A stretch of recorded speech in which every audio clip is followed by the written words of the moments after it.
This is the Classic Auto Mall Show. Broadcast from the studios inside the Classic Auto Mall in Morgantown, Pennsylvania. Just 1 hour west of Philadelphia at Pennsylvania Turnpike exit 298. Featuring nearly 1,000 classic, vintage, and barn-find vehicles for sale under one climate-controlled roof. Now, here's your host, Classic Auto Mall president and the man with all the toys, Stuart Howden. Good morning. Welcome to show, or good afternoon, or good evening, or whatever it may be. Calm down, people. It's just a show. We're just doing a little Please podcast sit down. here. Please sit down. Take your seats. Show number 172. And before we get to our terrific guest that we have today, we want to guess, JR, how many cars in inventory today? Well, I had to. There are now cars like not blocking, but in the aisle. So I'm going to go 1,092. Oh, that's a good guess. I'm going to go 1101. How about 1,084? So Ooh. without going over, so either one of you. Nobody won. Yeah. No free car this week. I thought I'd get one for Christmas. We'll hit over 1,100 cars in the building this week, which is, I think we'll just have to say stop. That's a no. Just kidding. Or buy now. Or buy more or sell more or whatever it is. I just saw the perfect Christmas gift.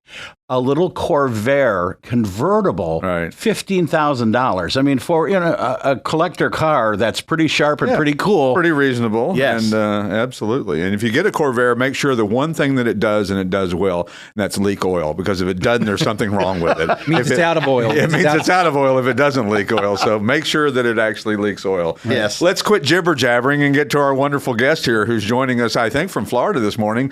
Good morning to Brian Redman. How are you, sir? I'm very good. Surprisingly good. Thank you. Yes, good to have you on. And I guess you are in Florida today, right? Yes. Yesterday it was pouring with rain, but today the rain stopped and it's hot, normal. But a couple of days from now, the temperature's going down about 15 degrees, down into the high 60s. Wow, that's the women will get the fur coats out, right? Yes. Isn't that funny? In Florida, it's so like that. You know, when it gets just a little bit cool, everybody bundles up and wears scarves and all that. Of course, you grew up in a little colder climate, right? Yes, the north of England, Yorkshire. Do you get back there often? No, not now. We don't really have any relatives there except my sister lives near Manchester. Right. It's about an hour, but we stay in touch, on the video, Zoom, and all the rest of it. Yeah. And I haven't been back for a long time. Sure. Well, it's hard to leave Florida once you sit there and think, I don't want to get out of here. This is a good place to be. Of course, you raced a lot in Florida as well too, and Sebring and Daytona were a huge success in your racing career, and you've raced in almost every category of racing, right? I mean, there's not many that you've missed. Maybe drag racing and offshore power boats, but other than that. Yes, well, because it's very different today to the days when I started in 1959. Everything is so different; it's unbelievable. Really. Sure. I mean, is it surprising to you that the way that race car drivers train like marathon runners today versus did you all do any training back in the day of anything like that? Well, not really. I mean, I started in about, I turned professional in 1967. And in 72, when I was driving for Ferrari in the 312 PV, I did start to run and do push-ups. Sure. But that was all. Because in 1967, a friend of mine said, "Do you want to turn professional?" I said, "What does that mean?" He says, "It means I'll pay you 30 quid a week." That was about $50 a week. Wow. Guaranteed for a year with a car and a mechanic. Wow. So now I've been doing Formula 2 in Europe with all the top drivers, Jim Clark, Graham Hill, John Surtees, all the top guys. And I asked Jim Clark one day, I said, "Jimmy," I said, "do you do any exercise?" He said, "Oh, hey, Brian," he says, "I exercise every day." I said, "You do? What do you do?" He said, "I lift my leg to get into bed at night." Oh, that's about what it was. But it was, I mean, you didn't have cool suits back then. There was a whole lot. I mean, an endurance race was a test of your physical stamina, whether you trained for it or not, right? Yes, it was, because, The 917s were very, very hot. And in 1969, Chevron, who were a manufacturer in the north of England, in Bolton, in Lancashire, they had a new car. It was a coupe, the B16. And that actual car now belongs to Joe Hish in Chicago and has done for 20-odd years. Right. But anyway, we test it at the local track, Oulton Park. It's okay. We go to the first race at the Nurburgring in Germany, 14.5 miles to one lap, Wow. 170 corners, and it is really terrible. Oh. The factory, our BOTH team were there with 3 cars and top drivers. Wow. And on the first day of practice on Friday, we were 27 seconds a lap slower than the Abarths. Wow. So Saturday, we changed. I'd do 1 lap of change. We changed everything. And then right at the end of the qualifying on Friday, I got it on pole position. Oh, quite the improvement.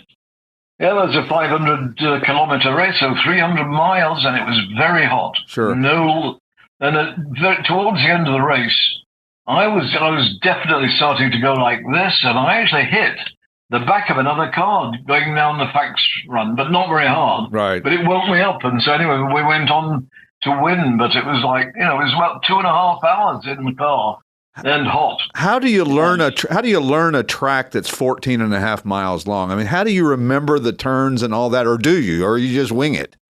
Well, the Nürburgring wasn't too bad, but the Targa Florio in Sicily was 44 miles to one lap and 700 corners. Wow. So at the Nürburgring, the first time I went there in 1967, it was with a private owner in a GT40 Ford.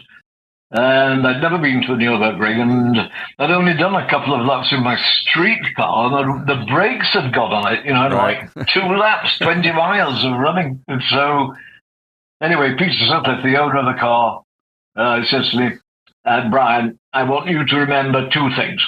I said, yes, Peter?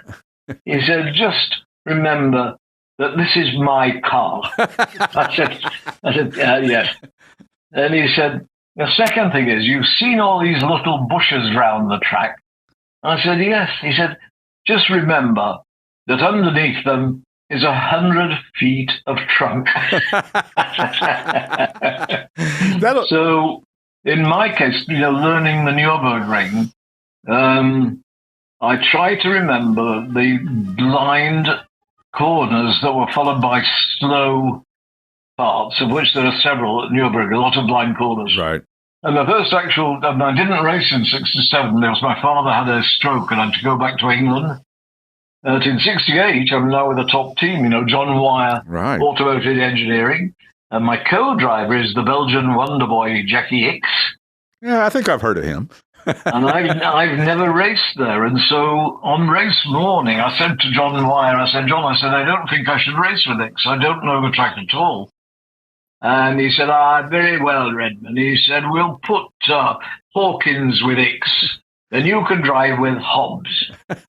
So after the race, Wire came up to me and said, Redman, that's the last time I'm taking your advice. I said, why, Johnny? He said, if you had driven with Hicks, we might have won. Oh, wow. Wow. Well, that gives you a little confidence, right? Right.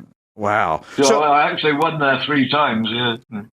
Amazing. I mean, the endurance racing was your specialty, obviously, Daytona and all the different places you won. But you raced for Carl Haas and Jim Hall back in 74, 75, and 76 in the Formula 5000. It was a Lola, but was it a Lola Chaparral? Was that how it was referred to, or? Well, it was actually 73, 4, 5, and 6, and those were my 4 best years in racing. Right.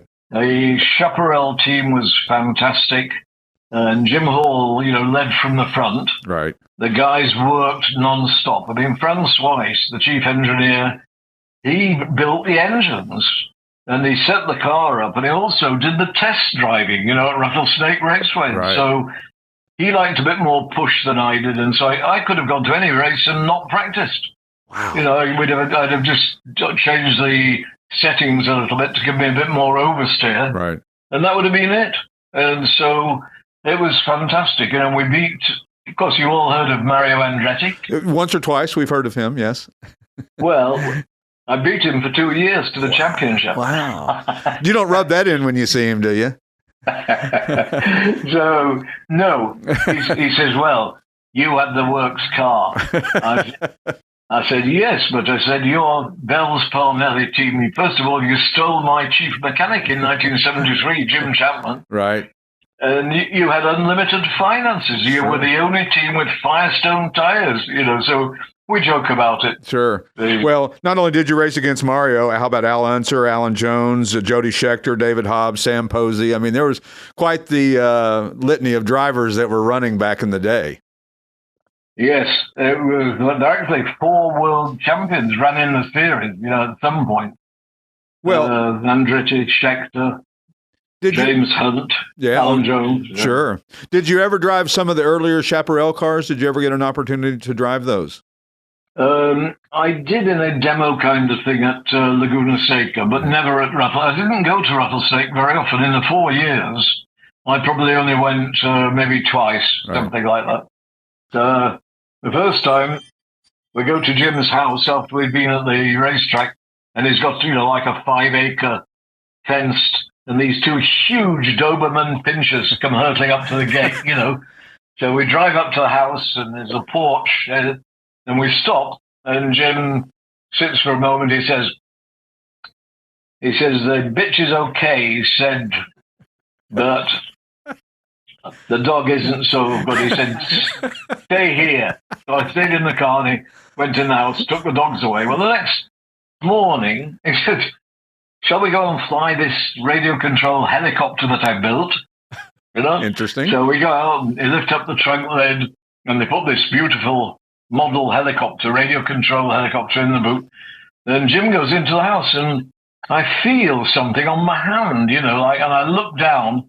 It's the dog, and he's got my hand in his mouth. Jim. He said, don't move.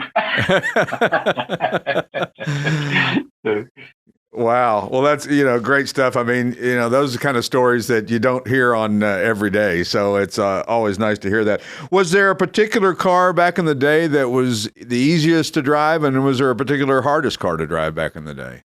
Well, probably back in the day in the sort of the high performance cars, of course, the factory Ferraris and Porsches, the 917, when it came out in 69, was just terrible.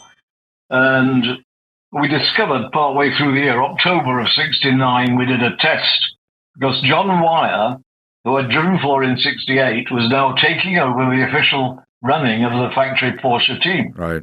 And that's with the 917s and the 9083. I mean, what Porsche did at that time was absolutely amazing because it was only a small company. Sure. And Ferdinand Piech, Dr. Porsche's nephew, nearly bankrupted Porsche with that program. Sure.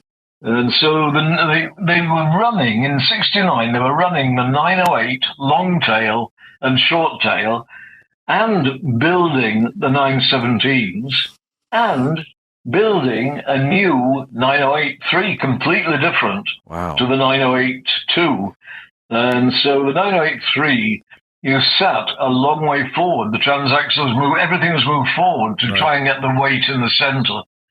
And there was a well-known British flyer in World War II, Douglas Bader, who lost both his legs below the knee before the war in a flying accident.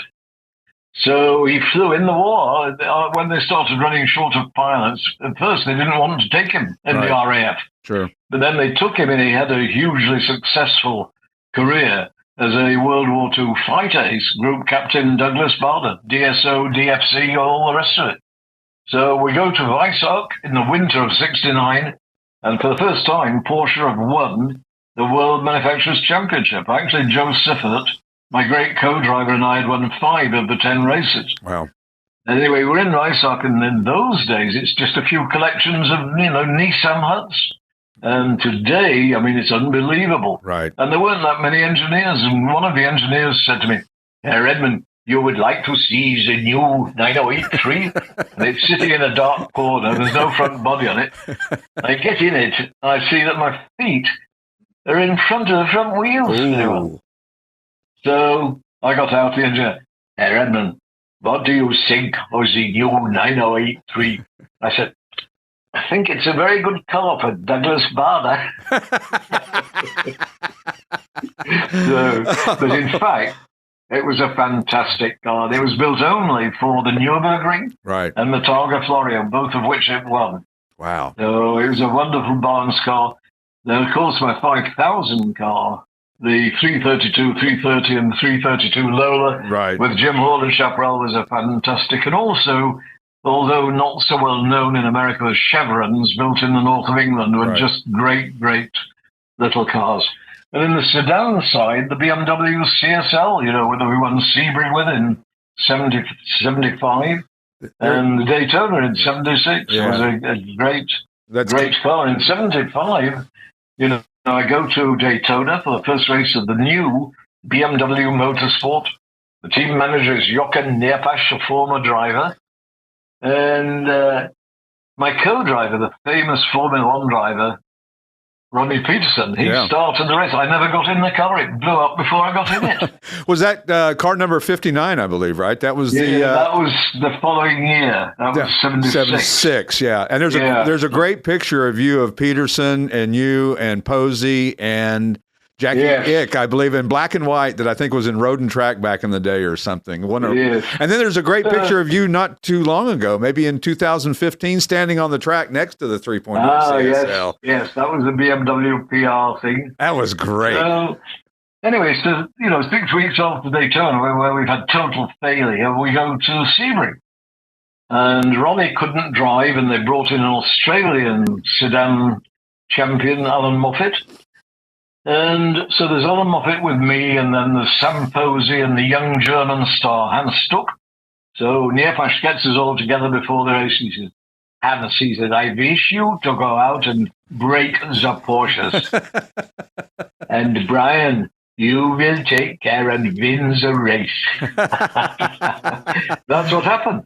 Okay. But when with about 20 minutes to go, my alternator, the battery was going down, so I was running without lights, except when I went past the pits, because I didn't want to get black flagged. And so I turned the lights on, turn them on, and that was the only chance, of course, to look at the gauges. Well, the rear axle temperature gauge was off the clock. Right. I nearly fainted. I went, and I just crawled around very, very slowly and watched the gap coming down, to the second place Porsche. Right. Anyway, it stayed together and we won. What was the 3.0 CSL like to drive? It was a beautiful car, maybe my favorite race car ever. But was it hard to drive? Was it easy to drive? No, it was very, very good to drive. It was a great car. The engine was fantastic. At Daytona, the following year, 76, I was paired with the famous Porsche driver, Peter Gregg. Right. Well, I got a lesson in public relations from Peter. Because on Sunday morning in the Daytona paper, Saturday morning, Greg wins pole, Well, it was the car that he was driving, but he wasn't actually driving it when it got pole. And so about 8 in the evening, I came in for a driver change, and Peter opens the door. He said, Brian, I don't feel very well. Do another session. So the whole race went like that. Wow. And John Fitzpatrick drove because his Hermitite Tom Walkinshaw BMW had broken down. And at the end of the race, there's Peter on the podium with the 2 race queens. He's absolutely immaculate, in his white uniform. And I'm standing at the side. I look like his grandfather. And then we get back to the hotel, and I went to have a bath. And I didn't wake up till 3 in the morning. And so the next day, Neerpasch said, Brian, you missed the victory dinner. And I said, sorry, Jochen. I said, I was asleep in the bath. He said, it does not matter. Peter Gregg gave a fantastic speech in which he thanked all the German mechanics in German personally by name. I said, great.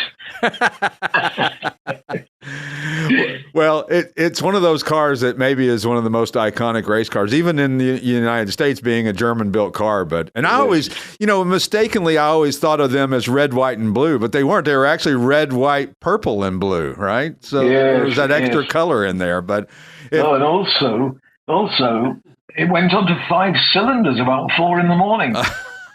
Well, on 5 cylinders, using maximum safe RPM, which was 9,000, it was faster than the fastest RSR Porsche. Wow. And they were fast. Yes. Wow. That's an amazing car. I tell you, it's funny how that car has stood the test of time as far as looks and all that. Even that paint scheme. They came out with another version, a tribute version BMW did with that paint scheme of a 6 Series or an 8 Series, whatever it was. Yes. Cool. Beautiful car. It was a fantastic car. Talking about the 917s, it's interesting. Porsche, it seemed like they would build a car. It wasn't long enough to be stable. They'd add a long tail to it and fix all their problems, whether it was the 917 or even the 935s in the later years. That adding that tail always seemed to help stabilize them. Of course, in '69, when they built the 25 917s, I mean, they had an incredibly busy racing season going on, right. With the 908s, short and long tail. And they did bring 2 917s to Spa-Francorchamps in May. And it was raining. Herr Bott, the head of engineering, Joe Sippert, was out in our long tail 908. And the 917 is sitting there. And I've never sat in it at this time, never seen it until that morning. And Herr Bott, our engineering, says, "Herr Redman, you drive the 917? I said, "It's raining, Herr Bott." "Well, go slowly." So I get in, first time ever in it. I'm extremely uncomfortable. My head's on the roof, something like this. My knees are on the back of the wheel. So I look round at the gauges and the keys started it. Then I look for the wiper switch. I switch the wiper. And this giant thing off a Boeing 707 took once and flies off into the pits. So I switched everything off and got out. And Herr Bott says to me, "Edmund, you drive the 917? I said, "No, Herr Bott." I said, "The windshield wipers come off. There it is. Look, in the pits." He says, "Drive slowly." So that was my first time. Well, Gerhard Mitter and Udo Schutz, 2 of the 6 German drivers in the team at that time, they said we will race the 917. Well, Mitter blew it up on the first lap. Wow. Yeah. So were those the gearbox? The gearbox was very difficult. It was a 5-speed, right? But 5th gear was out of the gate. So we went 4th up into neutral, across to the right, and forward again. It was so easy to go from 4th to 3rd, instead of 4th to 5th. That's what happens. Which blows an engine pretty quickly, right? That doesn't. That 917 engine would go to 8,400 for 40 hours, and if it went once to 8.7 or 8.8, it broke. The valve gear broke. Because Joe Stifford and I were leading at Le Mans in 1970 by 4 laps. That's 32 miles. Yeah. And about 2 in the morning, it's raining, of course, and Sifford comes up to the chicane by the pits, and there were 3 slow cars ahead of him, so they go through the chicane, and they're having their own race. So he dives off to the right, and right in front of the Porsche pit, missed the gear. Oh, man. So that's as bad as stalling it out when you're taking off from the pit, right? And you just hit the clutch off. It's a bit worse, yeah. Maybe even a little bit worse, right? Well, you talk about RPMs. I think in the middle of the 2000s, when the Formula One cars were pushing 19,000 RPM, I don't even see how that's human or mechanically possible that they can. I know, it's unbelievable, isn't it? It really is. What they did. And what they do even today, incredible. So during endurance racing, I know you're supposed to rest in between your stints, but how do you rest when there's cars racing in your team and you're trying to watch? Do you ever really get any sleep at all, or no? No, not really. No, you try, but of course, also in those days there were no motorhomes. Right. If you were lucky, you'd got a 14-foot trailer, something like that. And at Le Mans, in 1980 with Dick Barber in the 935. I'd come in, it was raining, miserable, I'm wet, you know. I go to the trailer to try and get some rest. It's full of all his friends from San Diego. And I actually went under the trailer. At about 5 in the morning, I handed over to Dick. And, you know, you wait for one lap just to see that. Anyway, he comes in the pits, and I see this hand waving through the rain. So I run out to the car. And Dick says, Brian, you guys are paid to drive in conditions like this. Get back in. Yeah, you can suffer, right? Right. What do you make of Formula One today? It's pretty crazy, isn't it? Watching It is, isn't it? Yes, it's a show, isn't it? You know, at the end of the day, that's all racing is, really. It's really a show. Mm-hmm. Yeah. It really is. They've done a good job of making a show of it. Yeah. Well, that drive to survive didn't hurt. You know, having that for Formula One. And of course, now this year, with the diversity of winners instead of just one guy winning every race, has certainly been a plus, I think, for Formula One. Yes, you know, I see Liberty. They've taken over the Grand Prix motorbikes as well, haven't they? Yeah, they have. So, which is great. I mean, I you know, look, they've done a great job. It's hard to fault them in any of that. Are there things that you'd do differently? Probably, but I think that at the end of the day, it's probably easier to armchair quarterback than it is to actually do it. And you know, no question about that. But you know what's interesting? I saw a video yesterday or a couple of days ago, and Lando Norris was in Monaco pulling into the Monte Carlo hotel or whatever in an F40 Ferrari, and I'm thinking, boy, back in the day, if you were driving for Porsche and you got caught in a Ferrari, that would have been frowned upon, right? It certainly would. Yes. Yeah. Now, back in the day, you had to have cool daily drivers. What were you driving back in the height of your career in the 70s? Well, in '69, my first year with Porsche, they lent us a 911F. Wow. And we could spec it out to whatever spec we wanted, and then we had to use it to drive to the races. And so in the case of the Targa Florio, that's like 2,000 miles from where we live. So... And then at the end of the year, you could buy it or give it back. Right. And we could buy them at a very good price. So I always did that. But in '69, I'd driven down to the Targa Florio with my wife and son James, 4 years old. And then on the way back, we'd stopped at Spa-Francorchamps and run 1,000 kilometers in a long-tail Porsche. And now we're about 10 miles from home in the north of England. And in a small village, this large policeman stepped out, you know, and stopped me. And I'm in a German registered left-hand drive 911S. So I wound up, I said, "Ja, boy." He says, "Sir, you were speeding." "Was ist das speeding?" "You were." And just as I said that, James, who was asleep in the back, woke up. He said, "That's my daddy." So the policeman took a step back. He said, "Just a minute." He said, "It's Brian Redman." I said, "Yes, Constable, thank you." Anyway, they let me off. That was good. Well, yeah, it's good to be known in the racing car world, right? You owned another interesting Porsche at one time as well, too. Maybe 917022 would have been in your stable. Yes. Wow. Yeah. What? I mean, to get the opportunity to buy it, I guess at one point in time, it was just a used race car. Really, nobody thought of the collectability of it, right?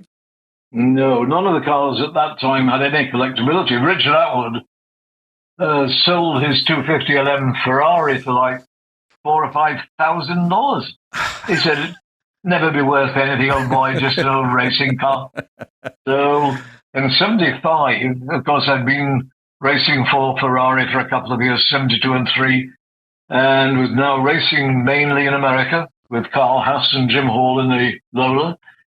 And I was earning a reasonable amount. I had a beautiful 18th century house, and I thought I could do with buying a collector car, and I heard there was a Porsche 917 for sale in Germany. And so off I shot with my Don Parker trailer, and it was a mechanic who had it, and they hadn't been paid. and it was on a mechanic's lien, and I bought it for like $15,000. Wow, which was a lot of money back then, right? I mean, that was yes. And so in '77, after the end of Formula 5000 had changed to Can-Am, it was a marketing exercise by the SCCA, and they'd made us put bodywork on the open wheel car.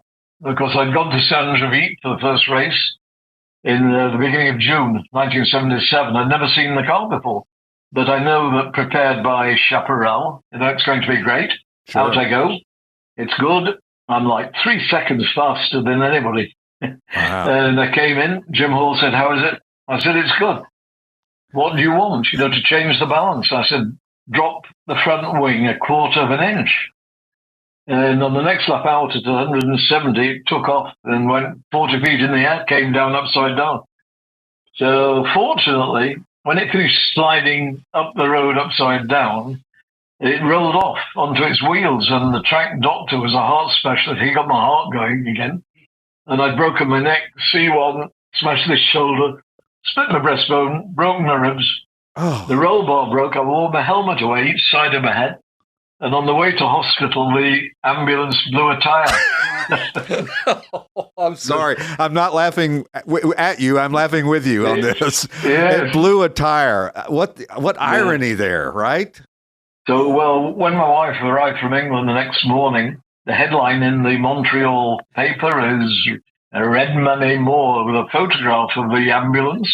And the two guys working, and the doors are open, me in the back not looking too good. And so this accident changed my life, because suddenly, I had no income. And so I sold the Porsche to Richard Atwood for about $50,000.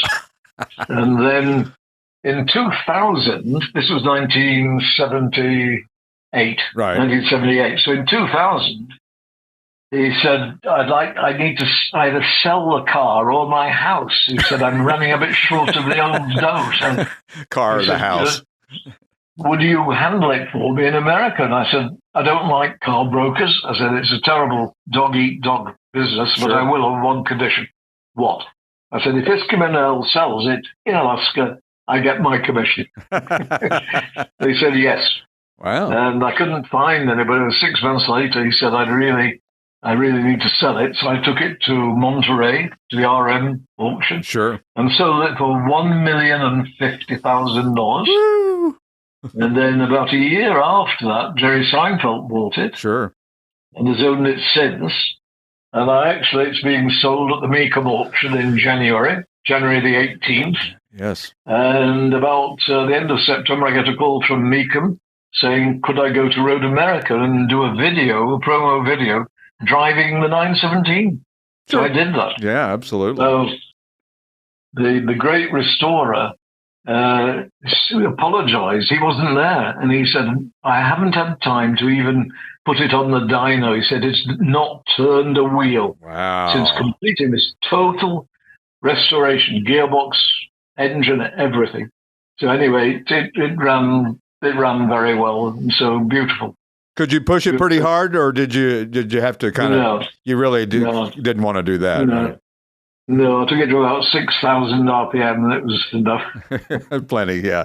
You don't need that hanging over your legacy is the guy who wrecked the 917, right?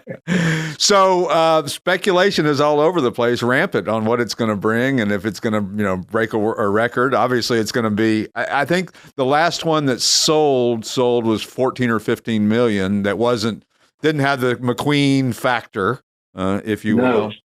And so it'll be interesting to see. I mean, does it go 20 minutes? Who knows? I mean, there's so much. Yes, it could go for anything. And because, as you know, if you get a couple of guys that are determined to have it could go for anything. Well, the Bullet Mustang brought $3.5 million or something. Yes. McQueen's 911S that he drove during the filming of Le Mans brought $1.3 million or something. I know. And that was, 15 years ago? Yeah. So, I mean, He has the celebrity factor that really makes a difference, much more so it seems like than anybody else. But I don't think I'll be raising my hand for it. I just don't know where I'm going to be in a couple of years. I can't be saddled with having a race car. Although I didn't hear the story. He told me to ask you about it. Jay Gelati we had on the show last week, the author of the Gulf 917. Yes, I know Jay. Porsche Decades. And he said there was a pretty funny story with you and Atwood about the car, and I didn't press him because he said it'd be better told by you. So I don't know if that was a story you already told or if there was something else that we need to know.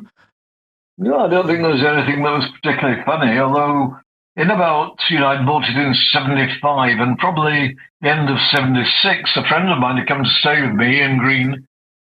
And he said, does it run?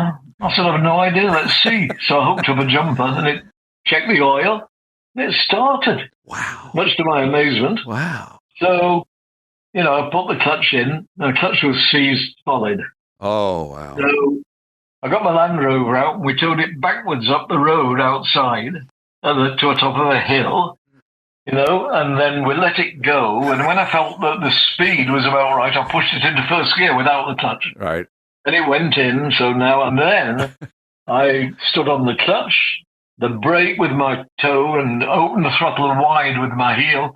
And it went, wah! I shot forward. I said, no, I'm going down this little country lane, like 100 miles an hour. Boom!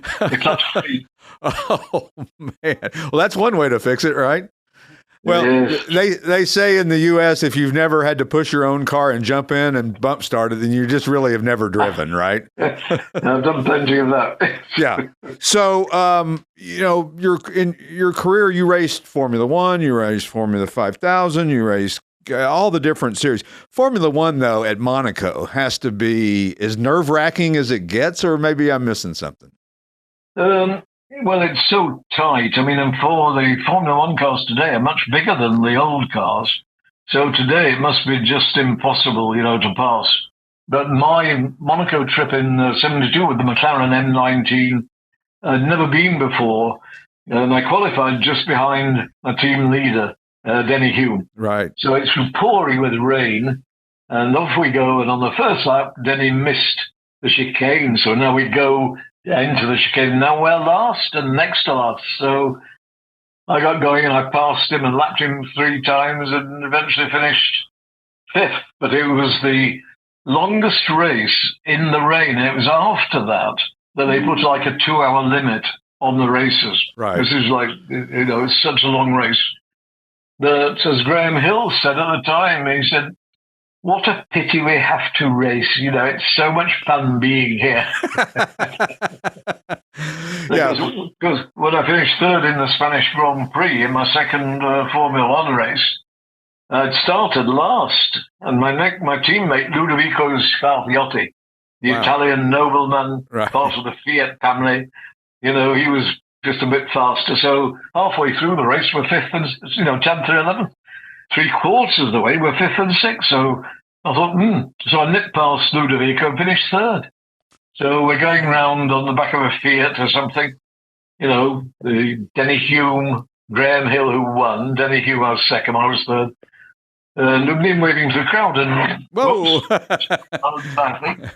And how's that? That's perfect. Right? Perfect. Okay. And so Graham turned to his left as I turned to my right, and he kind of saw me for the first time, and his jaw dropped and his arm dropped, and he said, Christ almighty, don't tell me you were bloody 3rd. Oh, I love that. We were talking about the physicality of racing and driving and how it's different today than it was back then, but the interesting thing we didn't talk about was the Le Mans start, which is running across the track and jumping in the car. Now, did you ever actually do that, or and how do you prepare for that if you do? Well, I did, but my co-driver, it was Porsche, so this is like 69 and 70, he always started, or normally always started. The one time that he didn't, I nearly got burnt alive in a 908-3 on the Tango Florio. But anyway, he was very quick at that. He was very, very quick. If you saw a film or anything of the Sebring race, the 12-hour race in 69, you'll see him shooting out ahead of everybody. He was very quick. Sure. But he was stopped after about when John Wolfe, the private owner, the English private owner who was the first person to buy a 917, was killed on the first lap at Le Mans. Right. And it was after that that they stopped doing the Le Mans starts, because if he'd been bolted in, with a safety belt, he might possibly have survived, although the car did break in half. In practice, his co-driver, Digby Martland, spun in a straight line. That's hard to do, right? Spun all the way down to the Mall 7 corner without hitting anything. Wow. And got out, went back to the pits. He said to John Wolfe, he said, thank you very much, John. I have now retired. Right.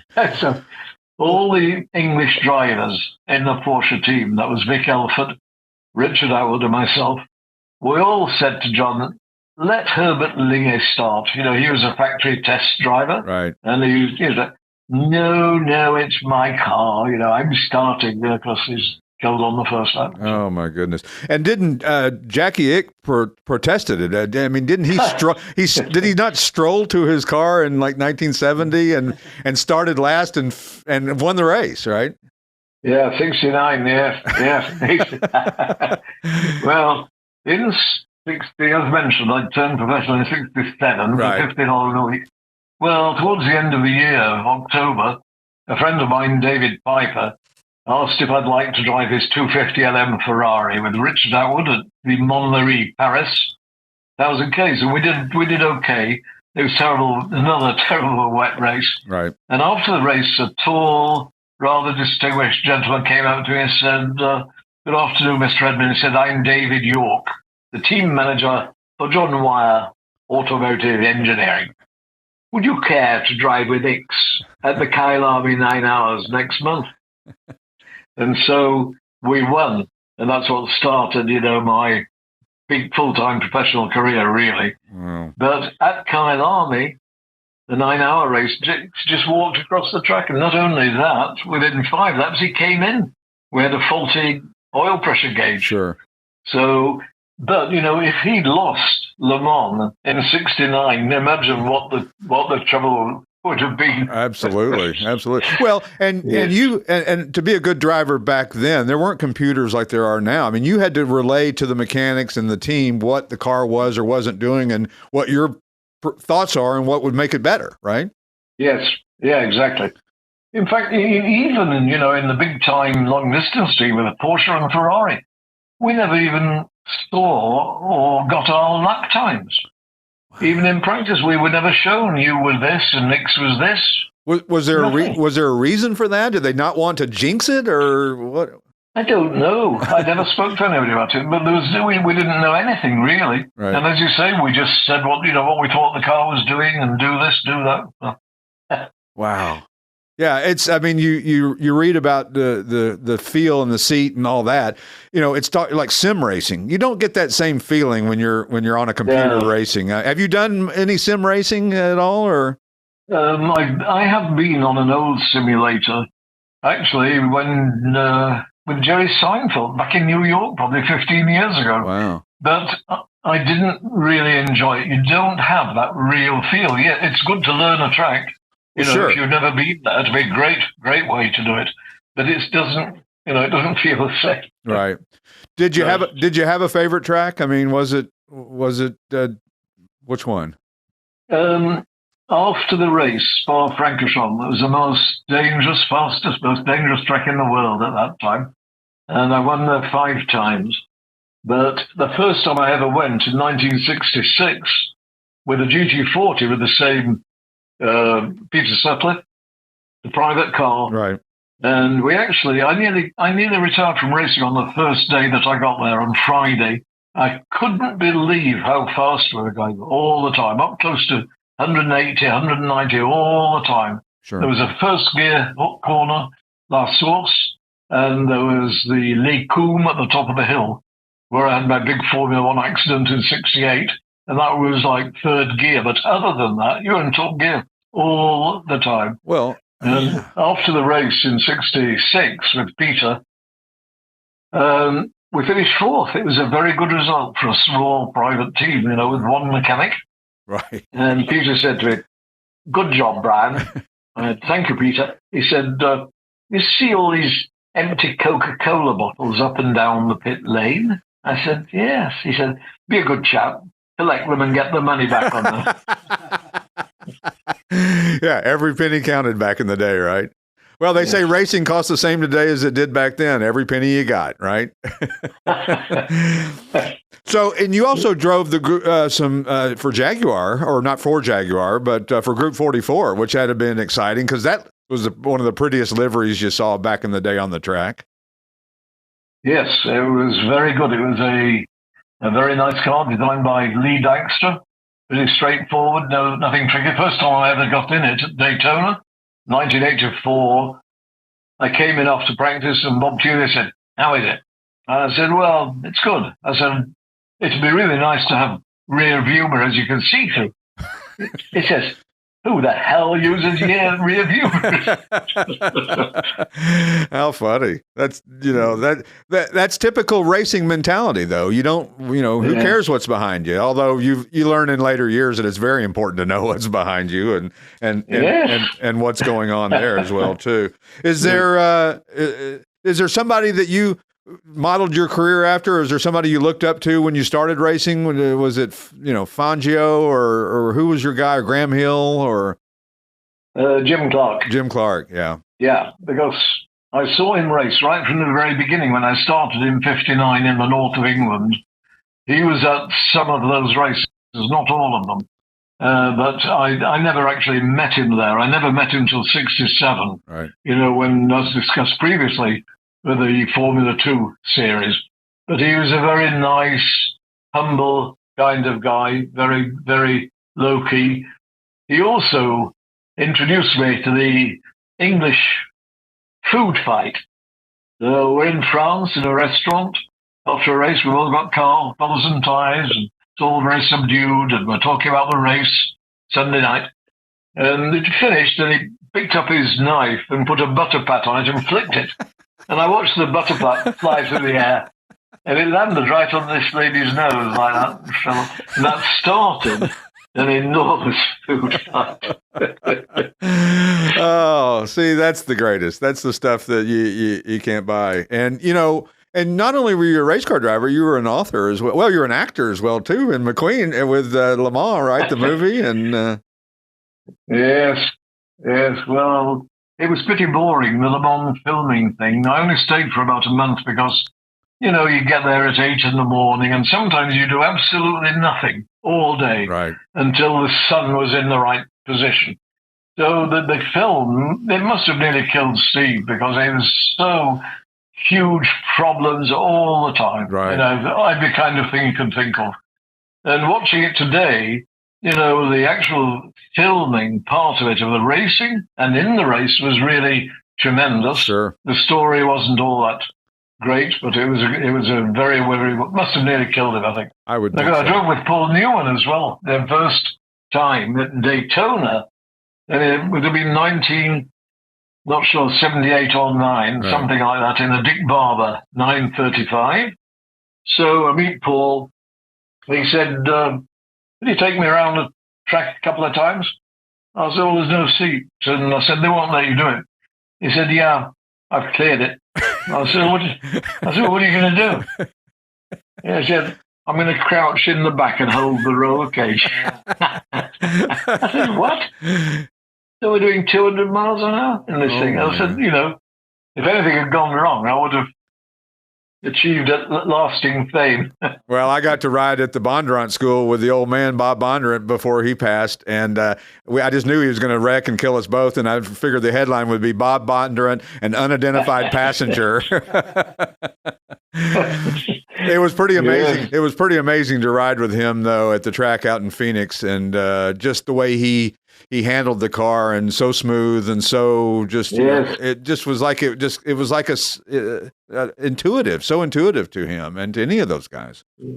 Well, in 1966, when in England I was racing a Lola T70 Can-Am car, and I didn't know much about it, and Bob was in the race at Oulton Park. Right. And we said, would you like to do a few laps and check it out? Right. Which he did. Right. So, yeah, that was the first time I met him, 1966. Sure. He built a great career. I always love the story. They said when his Formula Ford school that he had on a day of graduation, he would send you out on the track, and then he'd get in his 6.9 sedan Mercedes, and if he could hunt you down and pull you off the road, then you got a B instead of an A or whatever. And if you could keep ahead of him, so.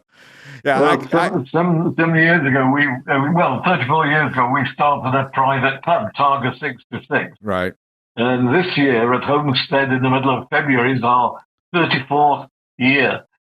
We also used to organize a race meeting at Summit Point in Virginia, the Jefferson 500. Right. And one year, one of the guys racing had brought in a McLaren Mercedes SLR. Wow. Ooh. And he said, would you like to use it as the pace car? So I'm the pace car. Well, as the race started, I go down the pit lane, and then I thought, have a bit of a go here. So I came out and chased the field down and caught them off.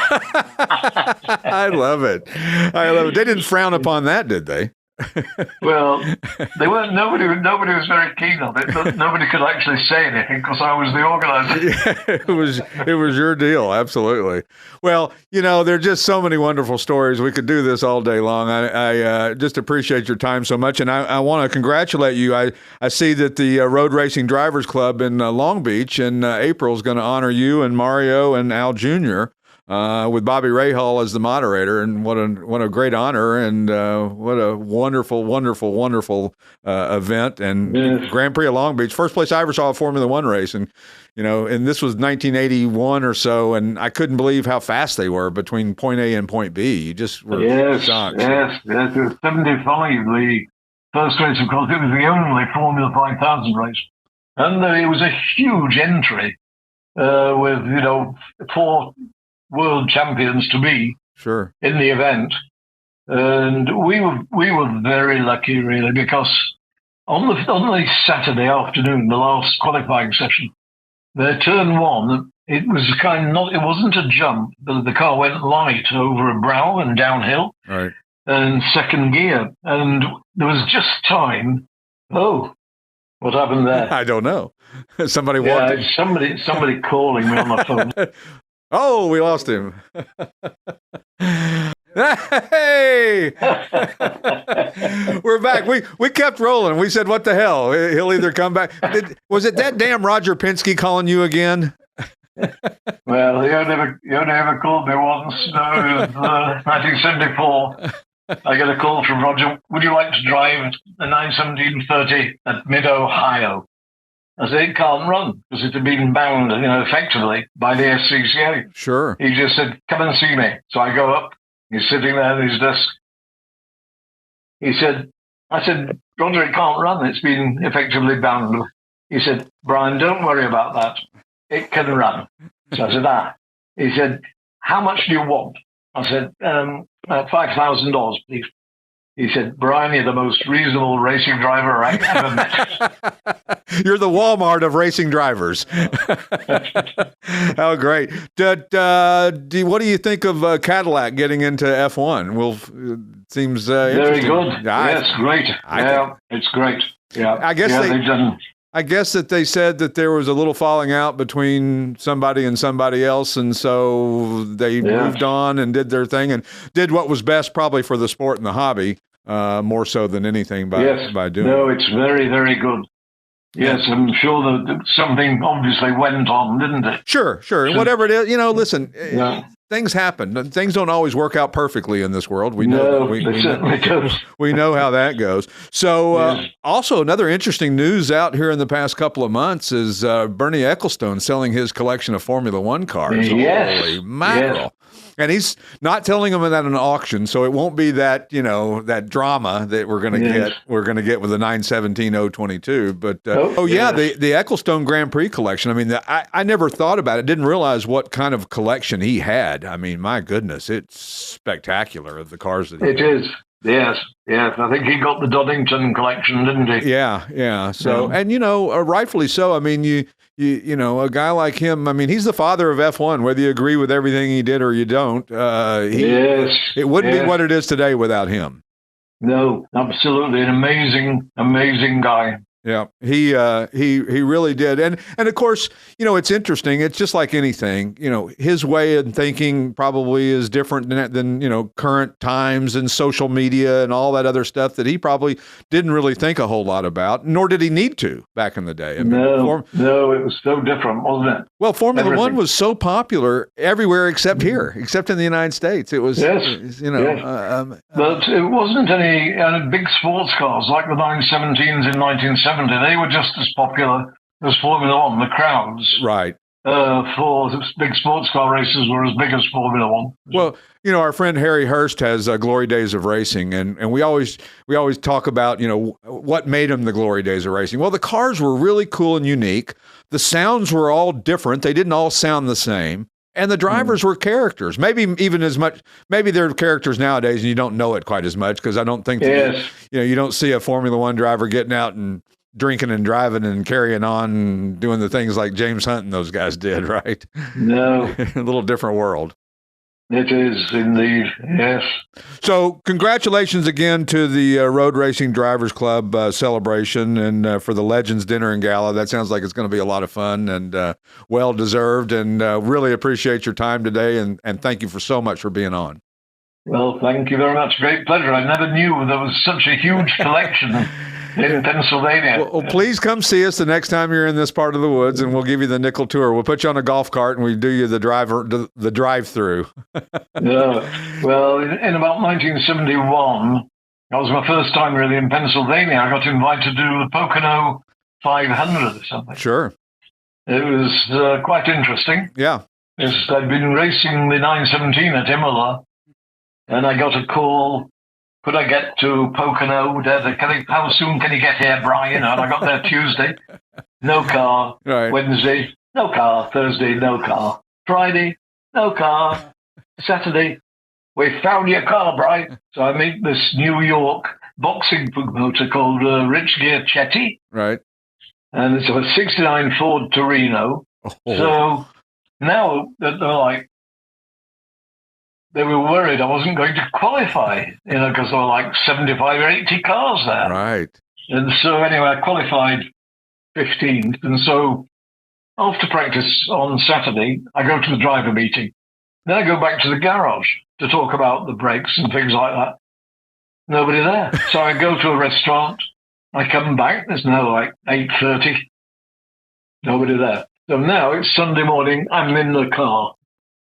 This long, greasy-haired mechanic pokes his head through the window. He says, "Say, Bri, there's something the matter with the brakes." So I go, "Oh."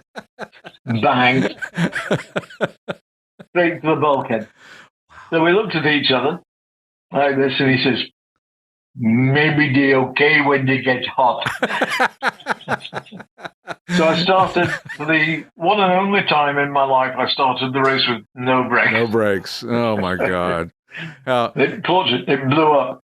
So that's why it was the good old days of racing, right? Yes, exactly. Oh, yeah. Well, thank you so much. Yeah. I hope to see you somewhere down the road someday, and we really, again, appreciate all your time today, and have a wonderful, wonderful holiday. Thank you, and you. All the best. Take care. Bye-bye. We'll be back in just a couple of minutes, folks. The Classic Auto Mall has more than 1,000 vehicles for consignment in our huge 8-acre climate-controlled showroom. It's a real indoor mall. If you'd like to know all the advantages of buying and selling a car through consignment, the information is available on our website, or you can talk to a classic car specialist who can answer all your questions. It's easy, safe, convenient, and it doesn't matter where you are. We sell worldwide. See our huge selection of classic and collectible vehicles at classicautomall.com. And we're back with the Classic Auto Mall show from the Classic Auto Mall studio in Morgantown, Pennsylvania. With once again, I gotta have another superlative, another fantastic show with another fantastic, incredible guest. What a lot of stories. The story. I mean, funny stuff. Yeah, we could just kept going. I mean, even off air, we were still telling stories, and he's got a million of them. God, that really does. And a memory like one of those gray things with the thing on the front. The elephant. Yeah. Oh, yeah, there you go. So we didn't leave much time for anything else, but we can talk about some of the new arrivals. Yeah. How about the 1970 Dodge Challenger RT SE, plum crazy over black. Ooh, what a cool car. Numbers matching 727 automatic. It's got a 440 cubic inch 6-pack V8. true RT car, added air conditioning because people don't want to be hot. I don't blame them. You know, most car shows in the summertime, They're pretty hot. You're driving out to Carlisle, you definitely want air conditioning. Wouldn't mind having air conditioning. That's right. Other new arrival, the 1970 Dodge Charger RT Tribute Sublime Green. I guess if you say sublime, you don't have to say green. That'd be a little redundant, right? Sublime over white, 472 cubic inch, 575 horsepower Hemi V8. Vintage Air, again, another one, 4-speed manual with overdrive, which comes in quite handy when you're driving down the highway in one of these beasts. Sure. A beautiful interior and near flawless presentation. Really, really beautiful. Yeah, this one's got the white vinyl top. Yes, it does. Pretty cool. Which is really striking on that car. And I don't always say that about vinyl tops. That's right. How about the 1968 Dodge Charger RT hardtop, medium dark turquoise metallic over black, the correct 426 cubic inch Hemi, not the original one, but the correct one. And it was originally a Hemi car. Very nicely restored and a very interesting, that dark turquoise is a great color on that car. It just really, it's a color that you don't see very often. Right. And looks fantastic. And then last but not least, the 1966 Dodge Charger Midnight Blue Metallic over black, iconic first-year Charger, 440 cubic inch V8, very clean lines, just a beautiful car. It's funny that we ran long today and I only did 4 cars today. Oh, interesting. And they're all Mopar cars. Yeah. So. And because it is near Christmas time, I did tell Steve that there is a gorgeous 56 Chevy convertible, a copper and cream.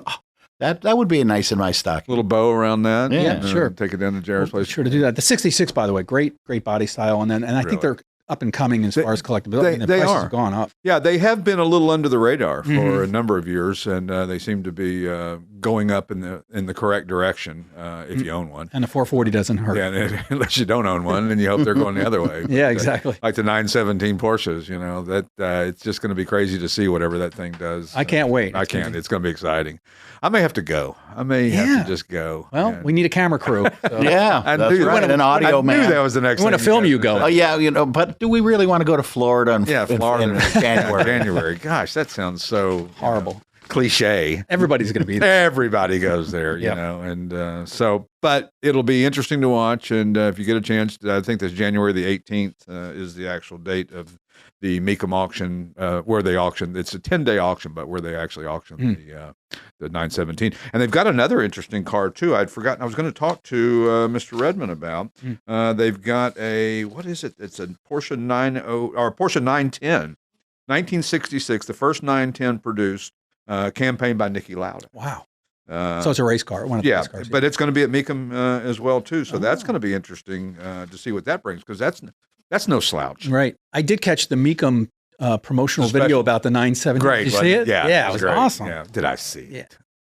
I see everything. I caught it as it was being loaded or whatever, live. I've watched that, and then I watched some clips from Le Mans lately, and I've been watching got this 917 kick. Do you recommend the movie? Because I think I'm going to watch it over the holidays. You got to watch it. I never saw it either, and I'm going to think of it. Is it how long? You got me jazzed. It's long. It's probably 3 hours more. I don't know, and there's not much, as Brian said, there's not much dialogue. Right. It's not the story is not the greatest, but the sounds and the filming and the cars and the disparity between because they race, all the same classes race on the same track at the same time. Right. So you've got the super high-end 917s racing against the Austin Mini Cooper and everything in between. Sure. And so, you may pass a guy and you're doing 240 or 220 or 200 or whatever it is, and he's going 80. Yeah. Oh, like the Turnpike. Yeah, like the Pennsylvania Turnpike. Exactly like the Pennsylvania Turnpike, only different. And it's so it's interesting to watch the speed difference. The other movie you got to watch too is James Garner's Grand Prix. Sure. Which is a really interesting car and a movie, and again, beautifully filmed. Maybe a little better of a story, not much, but a little bit more of a story. So good. Some great things to watch over the holidays, and we are recording this. This will be our last show before the new year of 2025. See you next year. By the way, you can watch all our shows on YouTube as well. If you're not going to see the movies. Yeah, and please subscribe to our YouTube channel. It helps us tremendously, and it's a nice scorecard that we're doing well. And if you like what you see, And if you don't like what you see, podcast@classicautomall.com. Send me an email and tell me why I don't know what I'm talking about. Because sometimes I do and sometimes I don't. Or comment in the videos if you'd like. Or comment in the videos or any of that. You know, we're thick-skinned. And if you don't have time to sit and watch it, you can listen to it on wherever you get your podcast. Yeah, that's right. Yeah. Exactly right. And speaking of that, we need to start doing some research on how we're doing on those sites. I see the downloads that they keep going up every week. Apparently, Okeechobee. What is it? What's the town in Florida? Yeah, somewhere. Not Okeechobee, but Okeechobee. Yeah. So thank you for listening. Yeah. And also, was it Nashville was in the top 5? Nashville or was there. Knoxville? Nashville was there. Knoxville would be an obvious because that's where I'm from. Right. I know a lot of people there. But yeah, it's funny. There's I can't remember the other town, but there was Philadelphia was one of Philadelphia was way up there as well, which is because we're right here in Philly, by golly, Delphia. Yep. We're going to New York City this weekend, and it's going to be 8 on Saturday night. Oh no, that sounds brisk. That sounds like hell on earth. Yeah, so we're going to go watch. We're going to go to the Printers Alley Sports Pub and watch Tennessee Ohio State. Nice. Play in the Printers Alley Sports Pub is the direct connection to Tennessee football in New York City. Wow. Well, and there's Printers Alley is in Nashville. Well, there is a Printers Alley in Nashville. This is actually a bar called Printers Alley as opposed to an area called Printers Alley like in Nashville. Very cool. And we're going to do that and maybe see a musical and go see the Rockettes. It's cool. We talked about that. We want to see the tree at Rockefeller Center. We want to see the cathedral. We want to see. I don't know. Yeah, once in your life is probably. Well, we've been before. Oh yeah, you're going again. Yeah, we're going again. The last time we went, we saw Billy Joel with we bought scalp tickets on the front porch out there of Madison Square Garden, and we had watched people buy tickets from people and go in and then walk back out with their head down. So we were like, this doesn't seem cool. So a guy says, "Man, I got 5 tickets." And there was 5 of us, me and Kathy and 3 of our kids, and we were like, I don't know, and they were $500. For all 5. And that's when you went online that morning, it was $500 a ticket to buy something. So we're like, but man, we're not going to get ripped off. And the guy's like, they're all together and they're great. Kathy grabs the thing from him. She goes, these are not all together. Well, okay, don't worry about it, honey. Let's just see if we can get in. So he goes, look, I'll do you a solid. I'll let 4 of you go in. You stand here with me, keep one last ticket. If they get in, okay, you pay me then. Sounds good fair. marketing. Yeah. So they got in, paid, went in, called me, said everything's cool. I paid him $500. I went up. They wouldn't let me in. No. They let me in. Your tickets. Yeah. I know. Please.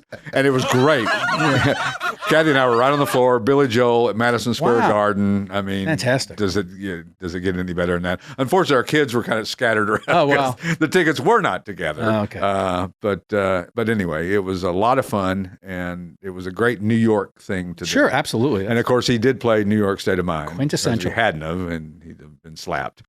But and he's a great motorcycle collector, too. Oh, is he? Yeah, he's got a heck of a collection. Did not know that. Yeah, if you'll see, he's on Brian Johnson, the lead singer for AC/DC, had a show, Rock and Roll Road Show or something, and he went and visited people. Right. Went to visit Billy and saw his motorcycle collection in Hicksville.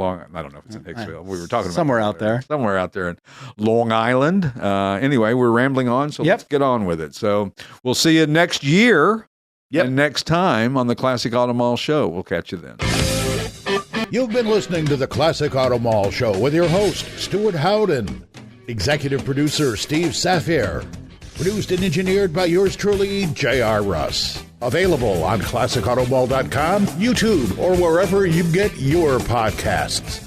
Music courtesy of the Pat Travers Band. For tour dates, contact, and stuff, visit PatTravers.com. Produced by Car Smarts Media. Copyright all rights reserved.